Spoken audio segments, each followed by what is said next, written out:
Desde su independencia de Malasia en 1965, Singapur se convirtió rápidamente en uno de los países con los más altos niveles de crecimiento económico y bienestar social de Asia-Pacífico, acompañado de una significativa transformación de su estructura de producción, para convertirse en un centro internacional de servicios financieros, empresariales y, especialmente, de la informática y las telecomunicaciones.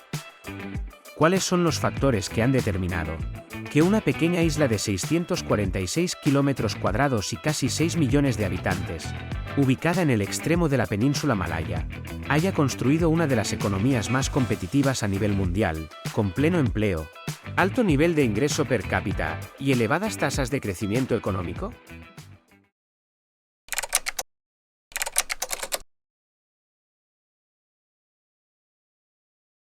Las primeras referencias sobre Singapur se remontan a registros chinos del siglo III, donde la ciudad de Singapur era lugar natural de varias rutas marítimas. Por ello, desde mucho tiempo atrás, fue visitada por chinos, hindúes, árabes y portugueses. La isla, escasamente poblada, fue cedida en 1819 al Imperio Británico. En la lucha imperialista de las potencias europeas, se percibió el valor estratégico de Singapur. Para este tiempo, Gran Bretaña tenía la necesidad de tener una casa a mitad del camino para reparar, alimentar y proteger la flota de su creciente imperio, que se extendía hasta Asia Oriental. De este modo, se convirtió en una estación comercial del Imperio Británico. La política de libre comercio establecida para Singapur atrajo comerciantes de toda Asia, del norte de África y de Estados Unidos. Para 1824, 5 años después de su fundación, la población de Singapur había crecido de 150 a 10.000 habitantes.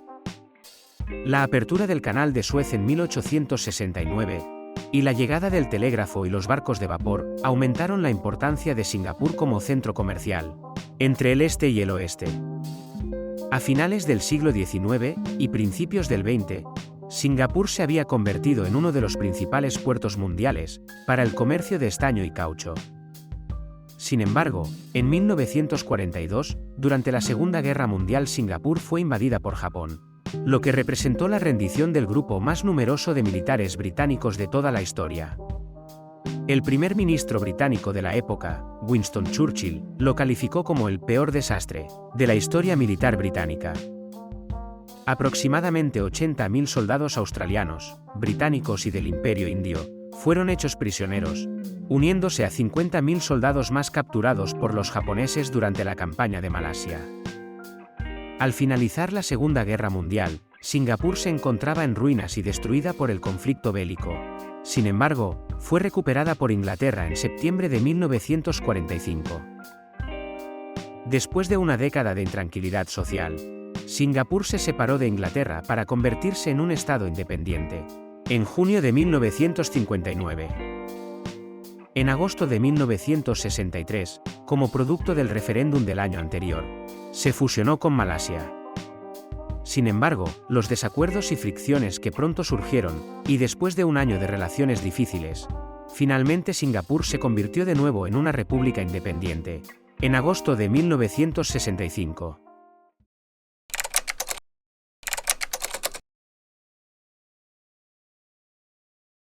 La figura política más influyente de Singapur ha sido el primer ministro Lee Kuan Yew, un abogado educado en Londres, quien gobernó por 31 años hasta su renuncia en 1990.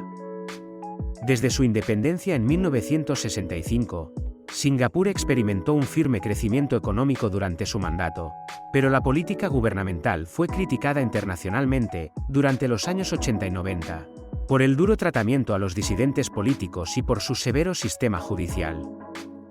La política de Lee Kuan Yew se basó en un Estado desarrollista, que se define como el desarrollo económico como la prioridad de la política gubernamental. Asimismo, el Estado desarrollista promueve las perspectivas empresariales a largo plazo y resiste las demandas de los grupos de interés que comprometen el crecimiento. En el caso de Singapur, la base de la industrialización se sustentó en las empresas paraestatales y transnacionales. Las empresas paraestatales son las que colaboran con el Estado, sin llegar a formar parte de él. Las transnacionales son las que desarrollan su actividad en distintos países. Cuando el Partido de Acción Popular, el partido de Lee Kuan Yew, ganó las elecciones en 1959, se pasó de una retórica de carácter socialista a un enfoque de industrialización tipo capitalista. Los fuertes lazos de carácter estratégico y económico que Singapur estableció con Estados Unidos desde su independencia le dieron el apoyo necesario para el cambio en su estrategia de desarrollo. A su vez, asumieron que la industrialización era la clave de la transformación económica. Para contar con el apoyo de la población, el Partido de Acción Popular se centró en dos aspectos clave: casa y trabajo para todos los habitantes del país. Estas políticas del Partido de Acción Popular pusieron en conflicto directo al gobierno con los intereses privados. La que más tensó la relación fue la política de adquisición de tierras. Aunque algunos terratenientes chinos y pequeños empresarios dispusieron propiedades para renovación y desarrollo urbano, construcción de vivienda de propiedad pública, reubicaciones, y para otros propósitos, en general, los precios de adquisición tuvieron un carácter confiscatorio, que irritaron a un sector importante de los empresarios. Sin embargo, permitieron reducir el presupuesto fiscal y entregar la vivienda pública a la población a precios bajos, ya fuese en alquiler o en venta. El papel dominante de las empresas transnacionales, asociadas con las empresas paraestatales, permitió al Estado realizar el salto étnico, es decir, prescindir del capital y los empresarios de origen chino. El arrancar la estrategia de industrialización a partir de las grandes empresas se consideró como un necesario primer paso para dar a los subcontratistas locales el tiempo necesario para generar crecimiento.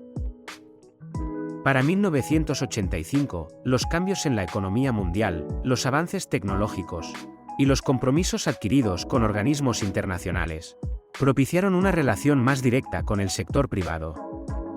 Otro de los objetivos de la privatización era profundizar en el mercado de valores, el cual tuvo nexos con la Bolsa de Valores de Kuala Lumpur hasta 1989. Aunque para 1989 ya se habían dado algunas privatizaciones, fue a partir de entonces que el sector público reportó un esfuerzo más estructurado y sistemático. Ello no ha implicado que el Estado se deshaga de todos sus activos, por el contrario, mantiene un peso importante dentro de la estructura industrial de Singapur. A diferencia de lo que sucede en otros países, Singapur ha privatizado varias empresas sanas con resultados financieros positivos. Un ejemplo es la Autoridad de Telecomunicaciones de Singapur, de donde surgió la empresa Singapur Telecomunicaciones, en 1993. La apertura en este campo, que rompió con el monopolio estatal, fue producto de la desregulación tecnológica en la industria de las telecomunicaciones y de los acuerdos de liberalización de la Organización Mundial del Comercio. Con el tiempo, el mercado y la industrialización controlada han madurado para dar un mayor reconocimiento al sector privado, especialmente con la participación de las empresas transnacionales y la competencia internacional.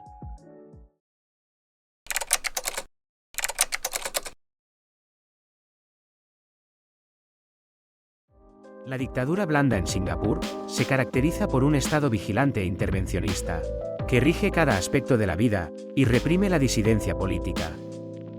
En términos políticos, se percibe como la carencia de una democracia al estilo occidental, no obstante, que posee las instituciones democráticas básicas, heredadas de la tradición política británica.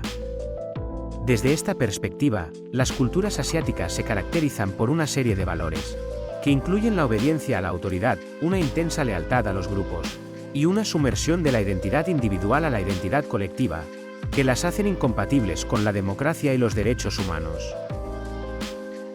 En los campos de la cultura, los valores y la educación, el Partido de Acción Popular ha integrado el conocimiento occidental, sin perder su identidad asiática.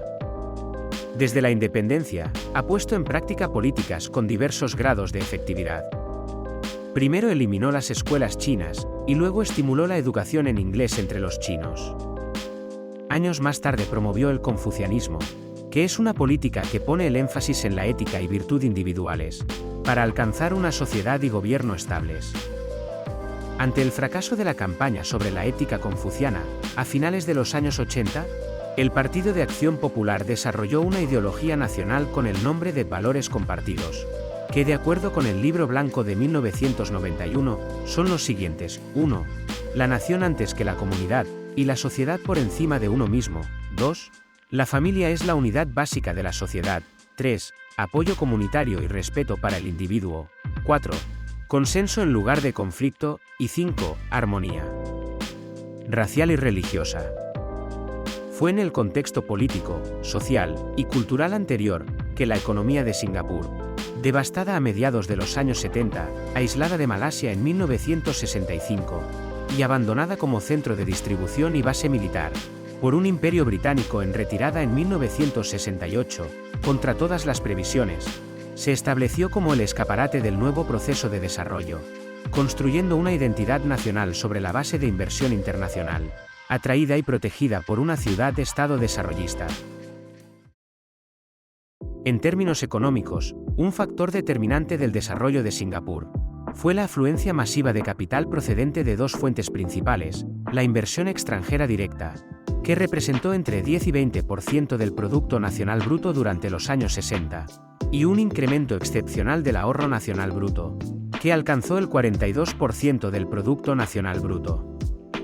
El gobierno invirtió la mayor parte de estos ahorros en infraestructura social y física, y en empresas públicas. También invirtió en el extranjero, en valores y bienes raíces, para disminuir la vulnerabilidad de sus ingresos frente a los ciclos de su economía.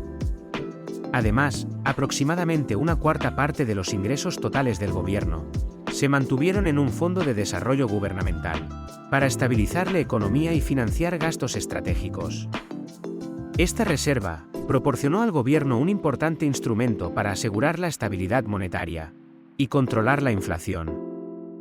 Entre los factores decisivos que atrajeron la inversión a Singapur, sobre todo en la primera fase de fabricación, estuvieron un entorno empresarial favorable, incluidos bajos costos laborales, la paz social, que vino tras la represión y el desmantelamiento de los sindicatos independientes, a comienzos de los años 60, una mano de obra educada, que en general hablaba inglés, una legislación social y medioambiental favorable a la empresa, una excelente infraestructura de transporte y comunicaciones, el suministro de suelo industrial completamente equipado, un diferencial de inflación ventajoso, una política fiscal firme y estabilidad política.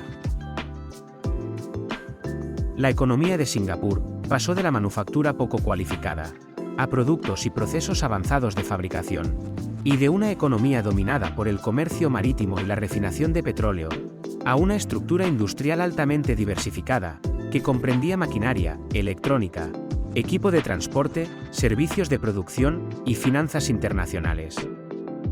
En cuanto al trabajo, en 1966, Singapur presentaba una tasa de desempleo del 9%, con una tasa de ocupación de 42,3%.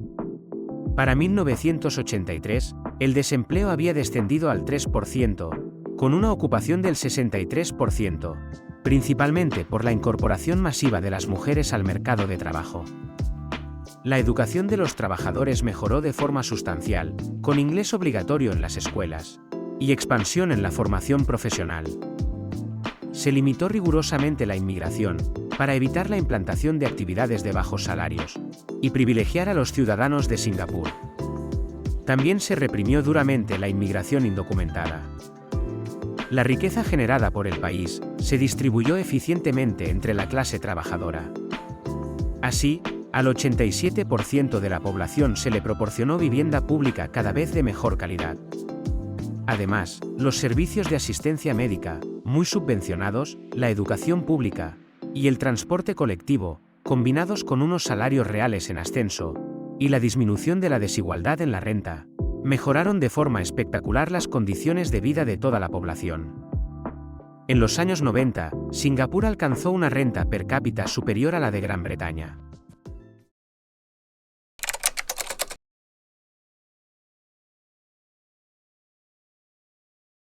El desarrollo de Singapur es producto de una combinación de factores económicos, políticos y culturales, con profundas raíces históricas.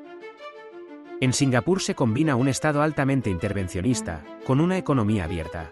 El rápido crecimiento de Singapur ha estado acompañado de una significativa transformación de su estructura económica, en donde la industria ha mostrado un cambio importante, al pasar de las tradicionales manufacturas de bajo valor añadido a las industrias de alta tecnología y alto valor añadido, así como al rápido crecimiento de los servicios financieros y empresariales. Al mismo tiempo, el crecimiento económico del país se ha visto complementado con un significativo mejoramiento de la calidad de vida de la población en general. Una lección fundamental de la experiencia de Singapur es que el desarrollo no depende de la dotación de recursos naturales, raza, religión ni sistema político, sino de una estructura gubernamental eficiente y de una dirigencia lúcida, con un proyecto claro de nación a largo plazo, para aprovechar las oportunidades históricas y resolver los problemas más difíciles. ¿Qué te ha parecido el modelo de desarrollo de Singapur? ¿Crees que es positivo a pesar de sus desventajas? Deja tu opinión en los comentarios y no olvides dejar un like y suscribirte para más contenido. Nos vemos en el próximo vídeo.